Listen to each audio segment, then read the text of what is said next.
Só à Pedrada. Bem-vindos a mais um episódio do podcast que se chama Só à Pedrada. Geologia com pés na Terra e cabeça em Marte é o tema de hoje. Como todos sabemos, a mística de Marte parece irresistível aos humanos. O planeta vermelho capta o nosso interesse há séculos, sendo muito presente em livros e filmes de ficção científica e objeto de investigação desde há muitos anos. O estudo da história geológica e climática de Marte, bem como a sua evolução, poderá ser uma ferramenta importante para compreender o que se passa e passará no nosso planeta também. Se este estudo nos levar à detecção de sinais ou vestígios de vida, não é? Vai alterar para sempre a compreensão que temos atualmente do universo. Para nos falar mais um pouco deste tema, convidamos o professor Rui Moura, que atualmente é professor na Faculdade de Ciências da Universidade do Porto e investigador nas áreas da geofísica aplicada, riscos geológicos e hidrogeologia. Fora do ambiente académico, é um apaixonado por muitas coisas, mas também é um apaixonado pela geologia planetária. Outra curiosidade é que em 1992 obteve o brevet de piloto, tendo experiência de voo em vários tipos de aeronaves de asa fixa, e é também o primeiro português, penso eu, e único até à data, a ter formação como astronauta suborbital. Não sei se... Desculpa? A Ana Pires.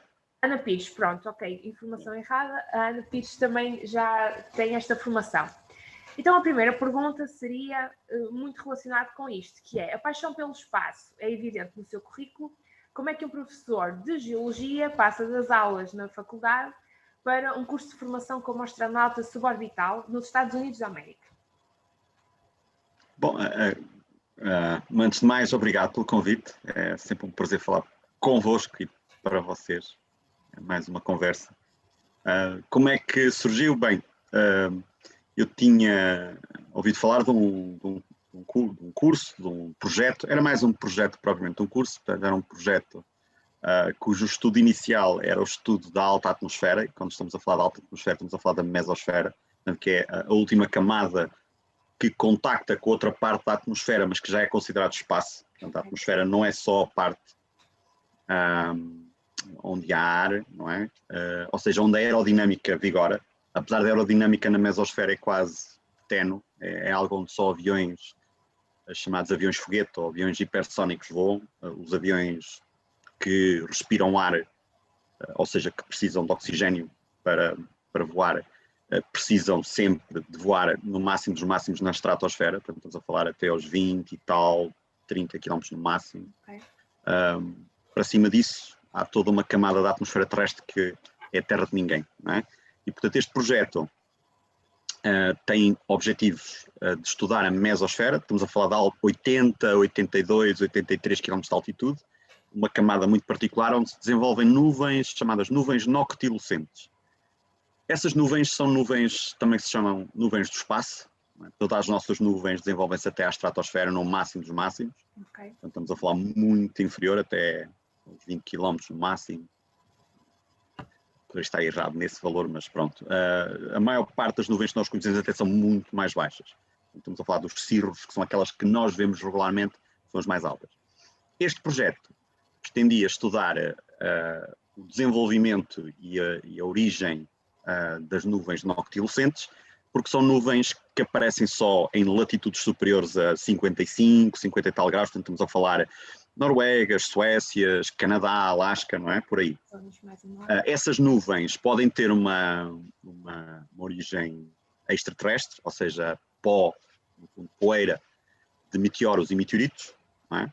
E, portanto, há aí uma ligaçãozinha geológica. Portanto, estas nuvens já são conhecidas há muitos anos, há muita investigação, mas não há investigação suficiente, porque, como eu disse há bocado, a Terra de ninguém, poucos veículos vão à mesosfera. Pronto, e então achei o objetivo muito interessante, até porque faço parte de um instituto geofísico, não é? E nos últimos anos também debrucei um pouquinho sobre a meteorologia, embora não seja a minha praia, não é? Mas como subdiretor do IGUP, não é? Do Instituto Geofísico da Universidade do Porto, envolvi-me um bocadinho mais com a parte atmosférica. Eu é um conselho que eu dou, e é uma coisa que eu próprio não me apercebia. Às vezes nós, como geólogos, esquecemos a parte da Terra atmosférica, não é? Apesar de ser muito importante nos processos de superfície, e às vezes até para compreender a evolução dos planetas do ponto de vista da planetologia, não é? Da geologia dos planetas, da geologia planetária. A atmosfera é muito importante, não é? Porque determinados fenómenos geoquímicos só se dão se conhecemos o gás com o qual as rochas contactam. Pronto. Então, como sou uma pessoa que sempre acreditei que as ciências não são estanques, não é? E eu disse, bem, está aqui um projeto interessante, e como bem disseste, pronto, eu sempre fui apaixonado pelo ar, ando sempre com a cabeça no ar. Não tenho vergonha, já cheguei a uma idade em que não tenho vergonha de dizer que sou aéreo. Portanto, a parte da astronáutica foi sempre uma coisa que me apaixonou, não é? Muito pequenino visitei museus, um museu que fica ao lado do Museu de História Natural em Londres, não é? A Sala dos Minerais foi aquilo que me encheu o olho, mas também me encheu o olho o veículo, uma réplica de um veículo que andou na Lua, uma cápsula espacial, penso que até era da Apollo 10, real, e portanto eu a primeira vez que vi uma sala de minerais, como a Sala de Minerais no Museu de História Natural de Londres, e que vi uma cápsula, acho que passados estes anos todos as duas coisas juntaram-se. Não é bem assim, porque eu sempre gostei das questões ligadas ao espaço. E portanto, quando surgiu este programa, eu disse assim, bem, vou mandar para lá a minha candidatura. Portanto, enviei o meu currículo, aquilo que fazia e tal, foi uma entrevista, enviaram umas questões, pareciam assim até um bocadinho psicotécnicas, não é? Relativamente àquilo que me movia como os interesses. Sim. E eu não contava com nada, não é? Aquilo era um programa que tinha algum apoio nos objetivos científicos da NASA. Portanto, é um grupo que tem interesses alargados. A maior parte das pessoas que trabalham no grupo e que desenvolveu e que teve origem já trabalhavam na NASA. Agora, alguns não trabalham, outros trabalham. Alguns trabalham em empresas de aeroespacial. Muitas daquelas pessoas têm um vínculo muito estreito, muito ligado à aeroespacial.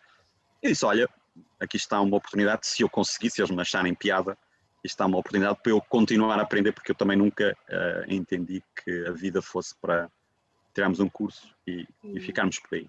Uma pessoa deve estar sempre a aprender na vida e ter sempre a humildade de dizer que eu não sei nada, não é? E foi isso. Basicamente foi um interesse. Isto foi em 2015, passado uns meses eu recebi uma carta a dizer que tinham todo prazer em que eu frequentasse. Portanto, eu frequentei, pedi apoio à Fundação Luso-Americana do Desenvolvimento para ir à primeira parte do curso, eles deram-me algum apoio, pedi mais algumas instituições, mas não obtive muito apoio. Portanto, o financiamento fui eu que suportei, também tive algum apoiozinho da faculdade, e portanto foi isso. Foi assim que surgiu, portanto no fundo foi uma questão de o geólogo, ou o engenheiro geólogo, ou o geocientista, esticar a mão para chegar lá mais assim. Exatamente. Agora vou passar a uma pergunta que não tem muito a ver com Marte, quer dizer, está relacionado, mas tem muito a ver com a Lua. Apesar da Lua ser um satélite da Terra e estar mais perto, não é? Mais próximo de nós, depois das missões Apolo deixou de ser talvez o alvo principal, não sei. Esse desinteresse deve-se ao facto de nestas missões os resultados não terem sido os esperados. E já agora vou fazer mais duas perguntas, assim que existem perspectivas de humanos brevemente voltarem à Lua? Poderá ser uma plataforma de treino para colocar humanos em Marte? Sim, eu explico a razão de ser de termos deixado de ir à Lua. Nós não fomos à Lua, não deixámos de ir à Lua por desinteresse. Nós deixámos de ir à Lua porque ir à Lua tem um custo enorme. Em números de hoje, todo o programa Apollo custaria... depende da maneira como convertemos o dólar. Eu já vi esse exercício que tem a ver um bocadinho com a conversão de dólares da altura para dólares de hoje. Aquilo começou com uma discussão na década de 70, em 72, quando o Congresso decidiu acabar com o programa Apollo. O programa Apollo, naquela época, foi pedido à NASA que fizesse um levantamento dos custos até então. Porque havia sempre debate político, estamos a gastar tanto dinheiro para isto, não sei o quê, já lá fomos, já plantamos a bandeirinha, já ganhámos a corrida à Lua, pronto. Claro que havia mais missões na calha, pelo menos mais 3. Aliás, os veículos que nós vemos hoje nos museus nos Estados Unidos eram veículos que já estavam prontos para irem nas missões Apollo 18, 19 e 20, ok? Portanto, alguns dos foguetes que nós vemos no Kennedy Space Center eram foguetes que obviamente nunca foram, não é? Porque os que foram, praticamente nada restou, não é? Portanto, graças aos programas que não foram avante, nós hoje temos esses objetos preservados. E, portanto, o Congresso na altura pediu os custos, aquilo custava até então 23 mil milhões de dólares, portanto, pensem bem neste número, em dólares de 72, 73, e hoje equivaleria a quem faça o exercício para conversão de duas maneiras e dá entre 140 mil milhões de dólares, 140 mil milhões, ou 280 mil milhões. E há quem já tenha feito o exercício, considerando coisas que na altura não tinham sido englobadas, do programa Gemini e do programa Surveyor e de outros programas, e então a coisa pode ascender a valores até da ordem dos 700 mil milhões de dólares, para enviar 6 missões à Lua. Todas as missões de preparação, porque nunca ninguém tinha ido à Lua, com humanos, não é? Portanto, os russos foram os primeiros a chegar à Lua com uma sonda, a Luna 9, não é? Portanto, foram os primeiros a conseguir alunar um objeto. Depois, mais tarde, enviaram robôs, mas enviar humanos é outro campeonato. Não é?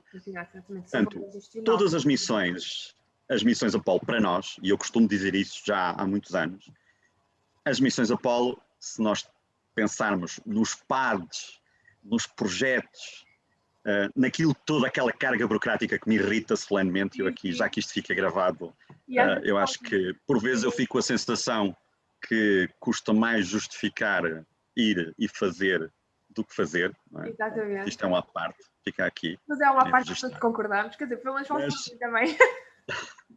Eu faço ideia do que é justificar 140 mil milhões, não é? Claro que sim. Mas isto tudo para dizer o quê? Portanto, para dizer que todo o programa Apollo à Lua foi, nessa lógica de uma saída de campo, para a qual é preciso justificar a despesa, foi a saída de campo mais cara da história, geológica. O que se fez na Lua foi geologia e geofísica pura e dura. Houve poucas experiências que foram colocadas na superfície lunar que não tinham um propósito geológico. Objetivo. Ou seja, todos os atos, se nós considerarmos a semelhança daquilo que é um ato médico, não é? Fala-se muito em atos médicos, não é? Todos os atos que os astronautas levaram na superfície lunar eram atos de geologia. Geologia, geofísica, não é? Sim. Com a ideia sempre de recolher e investigar o material geológico da superfície. Pronto, para além da recolha da amostra, e estamos a falar da recolha da amostra em carote, portanto houve carotes mesmo, de solo, portanto com a estrutura, houve recolha de amostras que estavam pousadas na superfície da Lua, houve recolha de solo com amostradores, com crivos, todas essas tarefas de recolha da amostra, não é? Mas também houve medida de campo magnético, obviamente sismologia, com sismómetros de sismologia, portanto para os chamados moonquakes. Foi também feita sísmica de refração na Lua, dos quais eu já publiquei resultados reprocessados dessa época. Foi feita gravimetria, foi feita, mais que ora, deixem pensar, alguma radiometria, também foi feito radar, mas a partir de órbita, radar penetrativo, portanto no subsolo, mais, assim que me lembro. Bom, daqui a bocadinho já me recordo mais algumas, mas foram feitas muitas, aquilo havia mesmo um pacote chamado Apollo Lunar Seismic Experiment Package, que era o ALSEP, que foi sofrendo várias iterações, porque as missões foram crescendo em tempo. As primeiras missões duraram praticamente só um dia, não chegou um dia na Lua. As últimas 3, os astronautas passaram 3 dias na Lua. Okay? Portanto, com várias saídas. E então esse conjunto de experiências permitiu fazer uma coisa muito importante, conhecermos a origem da Lua, um bocadinho da sua estrutura, a idade da Lua e saber até que ponto é que a Lua estava relacionada com a Terra. Portanto, se nós hoje temos a certeza sobre a origem da Terra, temos também uma ideia da idade absoluta da Terra, não é? Porque nós não temos material tão antigo como há na Lua, foi graças a essas missões Apollo. Portanto, se não tivéssemos as missões Apollo, não teríamos conhecido a própria Terra, ou pelo menos tido a certeza sobre a idade e a origem da Terra, e, de certa forma, também o Sistema Solar.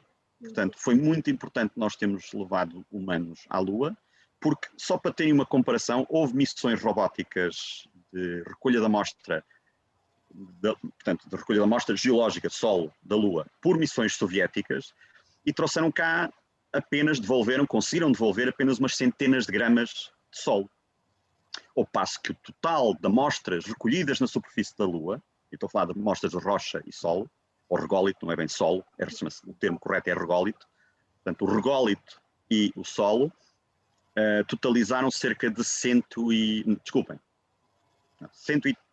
quilos foi o montante que foi trazido na última missão. Mas, salvo erro, não quero estar a dizer as neiras, devemos ter perto de 300 e tal quilos de material, hoje em dia. Sim, Então, está armazenado, está arquivado, claro. ainda hoje há amostras que nunca foram abertas. E, portanto, essas missões, esses atos geológicos foram muito importantes. E, portanto, todas as missões à Lua foram importantes. Se vamos lá voltar, sim, eu tive o privilégio de fazer mais um curso no âmbito dessa formação com um geólogo formado no Caltech, doutorado pelo MIT, que é o José Hurtado, os pais eram de origem colombiana, ele é docente e investigador na Universidade do Texas, portanto em El Paso, e ele deu-nos o curso que ele próprio dá aos astronautas que se estão a preparar para ir à Lua, okay. Portanto, do chamado programa Artemis. Portanto, atualmente há um conjunto de mais de uma dúzia de astronautas do programa Artemis, portanto mulheres e homens, que já foram selecionados para ir à Lua no futuro. 2 deles são geólogos, a Jessica Watkins, salvo erro, e o Joe Acaba. Okay. Portanto, são 2 geólogos. Está nesse corpo de selecionados astronautas do programa Artemis, 2 são geólogos. Há alguns biólogos, médicos, engenheiros, muitos pilotos de testes, portanto há tudo um pouco. Portanto, e vamos à Lua. E como eu te disse, eu fiz o curso, aliás, até o José disse-nos que o nosso curso até tinha sido um pouquinho mais avançado. Nós fizemos um curso de Geologia de Campo, precisamente no sítio que era utilizado pelo programa Apollo para treinar os astronautas do histórico programa Apollo. Portanto, eu treinei e fiz formação com uma pessoa que está ligada aos quadros de formação da NASA, que nos deu o curso de Geologia Planetária de Campo, que é a North Flagstaff, que é num sítio, portanto é no estado do Arizona, portanto estamos a falar no interior do continente norte-americano, portanto naquela zona de deserto norte-americano, que tem cones vulcânicos, portanto cones vulcânicos basálticos, não é? Portanto é uma espécie de um rift abortado. Okay. E portanto tendo uma geologia basáltica, não é? Apesar de toda a Lua não ser só basalto, não é? Mas tendo ali aquele tipo de geologia, é um sítio ótimo para se simular que se está a treinar na Lua. Sim. Havia lá também um centro de treinos que é da USGS, ou seja, do United States Geological Survey, onde está sediado o centro de estudos, portanto, de estudos de Planetary Geology, ou seja, é geologia planetária, fundada pelo lendário geólogo muito conhecido, o Shoemaker, portanto, o qual deu o nome a um cometa e também é a única pessoa que cuja alguns dos restos mortais está depositado na Lua. Ok? É um geólogo. Mais uma bandeirinha, mais uma medalha para geólogo. Uma pessoa, alguns dos seus restos mortais, portanto, teve um funeral na Lua.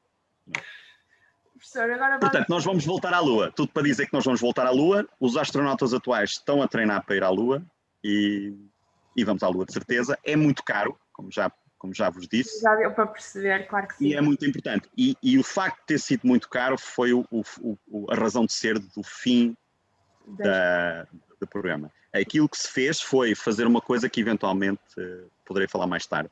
Porque é que não fizemos mais estudos na Lua e fizemos outras coisas?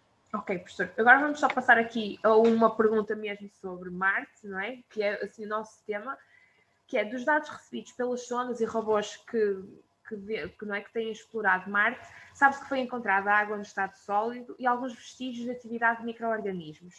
Em que medida é que estes dados recolhidos poderão ajudar na busca de informação acerca da origem da vida e mesmo na formação da Terra? E qual o papel da geologia nestas missões espaciais? Atenção, eu penso que não há uma certeza, não há indícios de atividade microbiana. Isso é uma das coisas que eu procuro. Portanto, em Marte ainda não houve nada que fosse encontrado que indique ou que tenha alguns indícios de haver vida em Marte.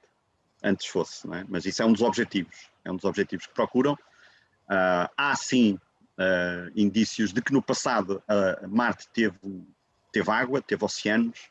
Aliás, dá para ver em muitas imagens do Perseverance, do Curiosity, até das outras sondas, que há estruturas sedimentares tais como aquelas que nós temos aqui. Aliás, onde eles aterraram agora, portanto com a Perseverance, na cratera de Jezero, basta olhar para a imagem satélite, a imagem do InSight que foi tirado do sítio, vê-se um cone de ejeção tal e qual como aqueles que nós poderíamos encontrar aqui na Terra, e portanto foi uma das razões para eles terem colocado lá esse rover do Perseverance. Porquê? Porque sendo aquilo um fundo de um lago, potenciais vestígios de vida é ali que se vão encontrar, não é? Portanto, a importância da água é grande. A atmosfera de Marte praticamente é muito rarefeita. A atmosfera de Marte, não sei se sabem, mas é constituída por 96% de CO2. Okay.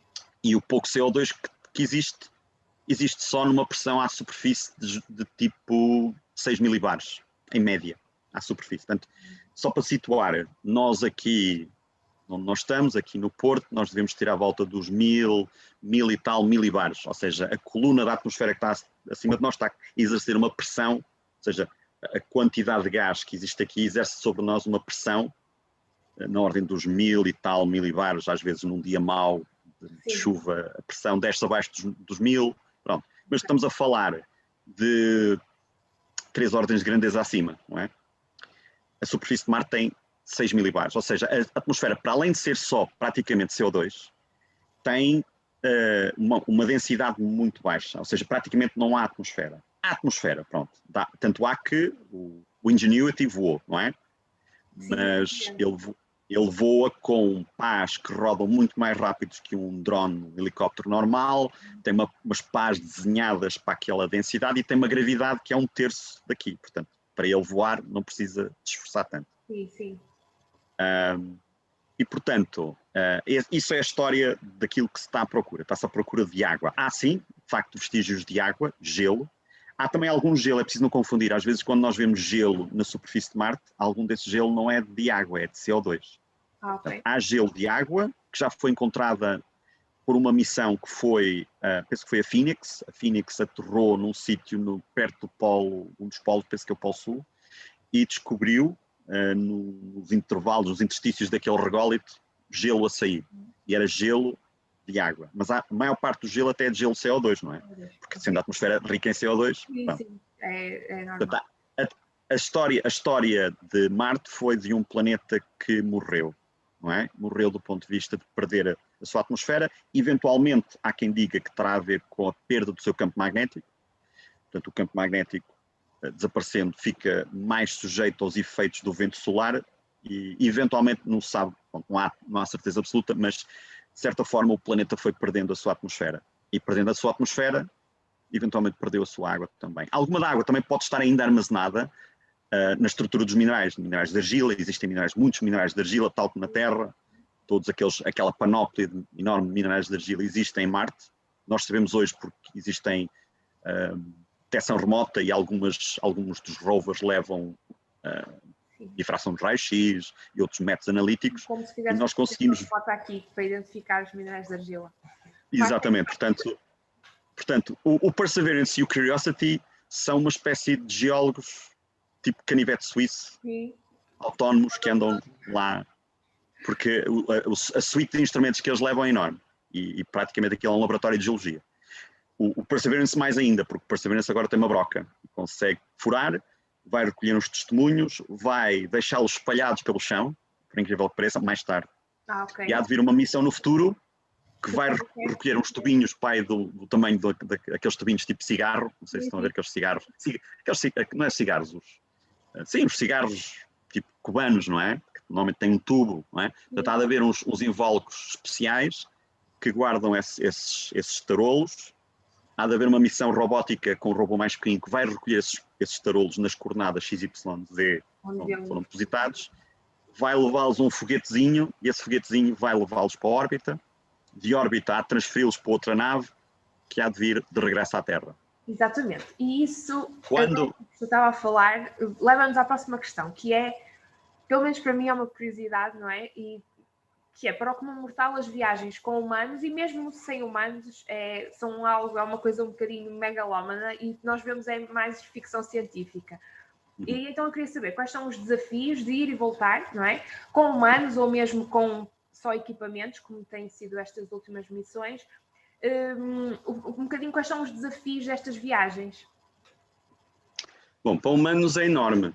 Se para enviar um veículo já é uma façanha, mas é muito mais difícil enviar humanos, muitíssimo mais.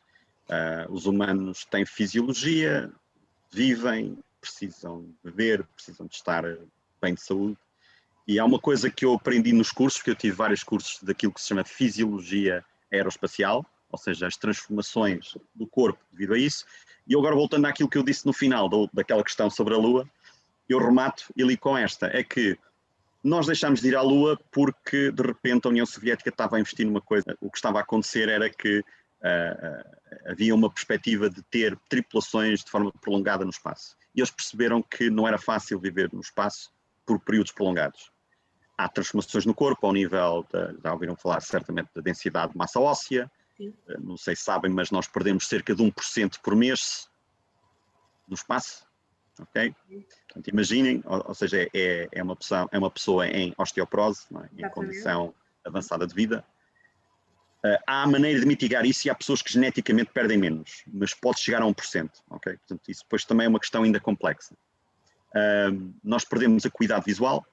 Porquê? Porque todos os líquidos em microgravidade que nós temos no corpo distribuem-se de forma mais uniforme. Onde reparar que os astronautas em órbita parece que estão sempre com as bochechas inchadas e com a cara inchada.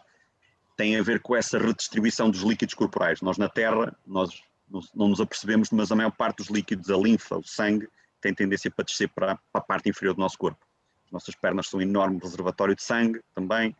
Portanto, no espaço, o que acontece é que os líquidos invadem a cabeça, aumenta a pressão intracraniana e o nosso globo ocular aqui atrás fica pressionado por trás com os líquidos. E uma das coisas que acontece às vezes é que o globo ocular atrás, em vez de ser perfeitamente convexo, côncavo, conforme o sítio que vejam, ele começa a ficar um bocadinho mais achatado. Isso altera a visão dos astronautas. Outra coisa que acontece é a dose de radiação. Não é? A dose de radiação que os astronautas têm no espaço é uma centena de vezes superior àquilo que nós temos aqui. Portanto, nós aqui na Terra, dependendo do sítio de onde vivemos, temos uma dose anual na ordem dos 2 milirrems, penso eu que é as unidades que se usam. Se nós formos para a órbita, passamos a ter por ano 320, 300 e tal. Okay? A carreira do astronauta é definida precisamente pelo facto de ele ter esgotado a sua dose de radiação, para a qual haja uma probabilidade de X% de ele contrair cancro nos próximos não sei quantos anos. Okay. Portanto, é assim que eles regulam a carreira do astronauta. Portanto, a radiação em órbita baixa, e eu já explico porque é que eu realço essa questão da órbita baixa, é 100 vezes superior à superfície terrestre. Se eu for para além da nossa magnetosfera, e já mais uma vez toco na questão da importância de conhecermos o planeta Terra na perspectiva de geofísico, se formos para além da nossa magnetosfera, o que é que acontece? Este escudo protetor que é a magnetosfera deixa-nos à mercê da radiação cósmica, que é aquela que vem do universo, que estamos a falar de partículas pesadas, de radiação a sério, e outro tipo de radiação que é do vento solar. O Sol também tem períodos em que é mais ativo e alturas em que é mais calmo. Não é? São ciclos de 11 anos. Portanto, se nós fizermos uma viagem para Marte, nós ficamos à mercê desse tipo de radiação, muito mais. Portanto, uma viagem a Marte estima-se que dará uma dose anual entre 1000 a 3000. Ou seja, estamos a falar de níveis de radiação. Portanto, vocês agora pensem assim, perda óssea, vê mal. Não sei se alguma vez viram os astronautas depois de regressarem do espaço nas cápsulas Soyuz. Eles têm que ser trazidos em braços com técnicos. Portanto, eles vêm debilitados fisicamente. O coração, de repente, que não tem esforço nenhum no espaço, porque o coração tem tendência para relaxar, torna-se mais no fundo torna-se mais redondinho, mais pequenino, o músculo do coração mirra.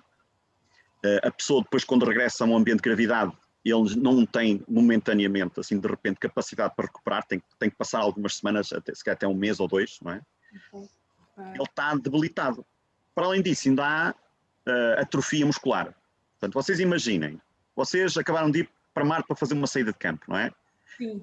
Nós aqui vamos de Jeep, não é? Basta sair de Jeep, não é? Depois de uma viagem para Trás-os-Montes, não é? Ou para um sítio qualquer, chegamos lá todos massados. Ali é outro campeonato. Chegamos lá com todas essas maleitas que eu vos disse, não é? Vê mal, os ossos estão mais fracos, os músculos já não estão tão bons, o coração já não é a mesma coisa. Claro. O que é que acontece? Vai buscar uma amostra de basalto que ele viu, ou aquela amostra de uma estratificação que o olho clínico de geólogo lhe alertou, tropeça, cai, parte uma perna, tem uma fratura exposta.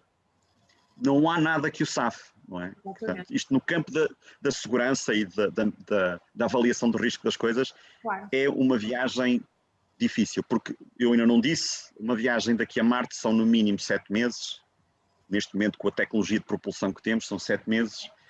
Não dá para ir lá e vir embora logo, não é? Porque a condição depois orbital entre a Terra e Marte não está conjugada, não é? Para regressar. Tem que ficar lá no mínimo um determinado período, que eu agora não vos sei dizer qual, vai depender também da época em que é lançado, e depois novamente uma missão de regresso, 7 meses, vamos supor, não é? Portanto, uma missão a Marte é algo que pode durar entre 2 anos e tal, 3 anos, não é? Portanto, é uma missão muito prolongada. Há outros desafios, por exemplo, a partir de determinada altura o desafio psicológico é o seguinte: falar com a família, ou falar com os amigos, ou falar com as pessoas em terra, vai ser tipo o WhatsApp de uma pessoa que só responde aos WhatsApps passados 20 minutos, não é? Porque não há comunicação síncrona. Claro, portanto, do ponto de vista psicológico, é um desafio muito grande. Vamos supor que alguém está doente, eu não vou ter que ter alguma autonomia de me autodiagnosticar e resolver problemas. Portanto, a tripulação que for tem que ser super eficiente, super competente, não é? Vai ter que ser, claro, vai ter que ser tudo, não é? E há essa pressão psicológica sobre uma tripulação que vai, porque ele nem vai poder ter o apoio moral, e o apoio moral e psicológico da família é uma coisa importante. Exatamente. Porque não vai sequer poder falar de forma síncrona. Vai ser tipo mandar uma mensagem, a pessoa ouve a mensagem, devolve a mensagem. Portanto, vai ser tipo, se calhar esta geração de agora já está habituada, não é? Portanto, talvez seja uma coisa para esta geração que está muito habituada a deixar mensagens no WhatsApp e responder passado. Mas é isso, o cenário é esse. É muito complicado. E só para rematar mais uma coisinha. Sim. Eu há bocado falei-vos da comparação das missões robóticas à Lua. A Lua está a 385 mil quilómetros de nós, não é? Marte está bem, em linha direta, mas que nós não vamos em linha direta, está a 100 e tal milhões de quilómetros, portanto, a distância é muito superior, e as missões Luna só conseguiram devolver umas centenas de gramas de Sol da Lua, ao passo que as missões Apollo, com humanos, com o olhómetro, com a capacidade de decisão, até a própria mobilidade, o ato de apanhar uma rocha, o ato de colher uma amostra, nós temos uma destreza muito superior, uma capacidade de decisão e de evitar armadilhas que um robô ainda não tem, mesmo hoje ainda não tem. O Perseverance pode ser muito sofisticado, mas ele mexe-se a centímetros por hora, sempre a avaliar e a tomar decisões, portanto eles mexem-se muito devagarinho, aqueles veículos, portanto aquilo não anda ali a 30 ou 40 km a hora, não anda, vai andando, portanto é a velocidades inferiores ao passo humano. Okay. E portanto qualquer decisão de recolha da amostra, uma coisa simples, recolha da amostra, é sempre uma tarefa muito lenta. E não só lenta, depois a capacidade de devolver também não é a mesma coisa. Exatamente. Portanto, nós ainda estamos para receber a primeira amostra de Sol ou de rocha de Marte. As únicas rochas de Marte que nós conhecemos são meteoritos que nos chegam à Terra, que são, pela geologia que têm e por eliminação de outras hipóteses, que são, portanto, esquece a conclusão que só pode ser de Marte. Ok. Pronto, agora estamos mesmo quase no final, mas vamos passar à curiosidade do Rui. Há várias curiosidades. Uma das curiosidades que eu tenho para dizer é que eu tenho sempre representado Portugal da melhor maneira. E foi uma coisa que agora já se tornou tradição lá. Portanto, eu tenho ido a muitos cursos. Foi um curso de emergências de cápsulas espaciais, portanto, em que tentaram afogar, não é? Com procedimentos que são para para militares, aquelas coisas dos helicópteros, não é? Curiosamente, as pessoas que fazem curso para ir trabalhar para plataformas petrolíferas fazem um curso parecido. Há vários colegas, eventualmente vocês conheçam, que já fazem trabalho em plataformas petrolíferas e têm que ter um curso parecido, não é? Portanto, mas ainda não cheguei à tradição. Qual é a tradição? Eu levo sempre uma garrafa de vinho do Porto. Muito bem, professor. E tem-se tornado uma tradição. Portanto, tenho encantado os americanos pela melhor maneira que eu tenho, pelo menos daqui do Porto, não sendo do Porto, mas uma E eles apreciador do gostam Porto. todos. Gostam todos. Aquilo já se tornou uma tradição. Portanto, eu agora não me safo. Cada missão, cada curso que eu vou, já foi uma sessão também já levei para o Canadá, porque um dos cursos que fiz foi de microgravidades, investigação científica em microgravidade no Canadá, portanto, um avião que faz voos parabólicos. E, portanto, isso é uma das curiosidades que tem caracterizado a minha presença lá. Para o vinho do Porto, fora de fronteiras. Outra coisa que eu achei interessante e que foi uma reflexão que eu fiz foi todos nós, quando nos colocam no ambiente, num país que tem uma fortíssima tradição, talvez seja o país, certamente o país com maior tradição, maior know-how que há na parte da investigação aeroespacial e da geologia planetária e essas coisas todas. Uma pessoa, quando vem do nosso paísinho, do nosso retângulo aqui à beira-mar plantado, pensa sempre, os americanos é que sabem, não é? Aquela velha questão. Eu nunca fui muito disso, não é? Mas tive a oportunidade de confirmar essa minha intuição. Acho que nós não devemos nunca subestimar as nossas qualidades e até a própria instrução, a nosso ensino de base. Eu, quando estou a falar de ensino de base, primária, secundária, portanto, o nosso ensino é muito bom. O tipo de coisas que nós fazemos do ponto de vista de investigação e de ensino universitário também tem a mesma qualidade. E às vezes até em alguns aspectos fazemos muito mais com muito menos do que nos Estados Unidos e noutros países. E, portanto, a conclusão que eu cheguei é que até em tópicos que tinham mais a ver até com a parte aeroespacial, eu não tive dificuldade e até dei o meu contributo. Ok? Portanto, não estou a dizer que sou muito bom, não, estou apenas a dizer que as ferramentas que me deram no meu percurso de ensino, no meu percurso de instrução ao longo da minha vida, deram-me as ferramentas suficientes para não ter nada a dever a ninguém. E, portanto, é essa a mensagem que eu gostava de dar a todos, é que força aí, não pensem que os estrangeiros sabem mais do que nós, mas devemos ter sempre a mentalidade e a humildade de estarmos preparados para aprender com os outros. Portanto, se nós tivermos essa humildade, tudo corre bem. Mas também não achar que, o contrário, não é? Não achar que, eu não vou conseguir. Não. As pessoas devem ter confiança, não tem nada a dever a ninguém, força aí. Muito obrigada por ter aceito esta conversa e quanto aos que nos ouvem, continuem a seguir-nos e até ao próximo episódio. Obrigada. Obrigado, Sara. Obrigado a todos.